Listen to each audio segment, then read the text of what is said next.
Kwanza, jambo la kwanza ni uzuri kwamba kila mchezaji anaona, na sababu ana mitandao, kwa hiyo anaona na anajua umuhimu wa mchezo huu. Lakini tunapokaa sisi kama wachezaji kwa pamoja ni kuweza kutiana hamasa na kuambiana jinsi gani mchezo unachukuliwa. Kwa hiyo kila mchezaji akae focus na ajue wananchi wanahitaji nini katika mchezo wa kesho, na uzuri tayari kila mtu anaona ile hali. Kwa hiyo tunajiandaa sote kwa pamoja na tutashirikiana kuweza kufanya vizuri kwenye mchezo huu.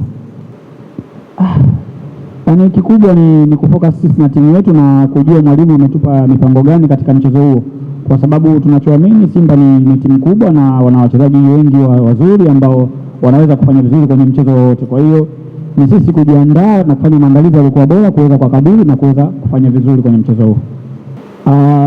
Kwa sababu tuna madaktari ambao wanajua jinsi ya kuwarudisha wachezaji kwenye hali yao ya kawaida, lakini pia na mazoezi ambayo tuna training na mwalimu, kwa sababu tumetoka kucheza michezo mfululizo. Kwa hiyo anatambua tupe mazoezi ya aina gani na tuweze kujiandaa kwa jinsi gani kuelekea kwenye mchezo huo ili tufike tukiwa tuko vizuri. Kwa hiyo hii ni timu kubwa na sisi ni wachezaji wakubwa, tunatambua nini cha kufanya kwenda kukabili kwenye huo mchezo.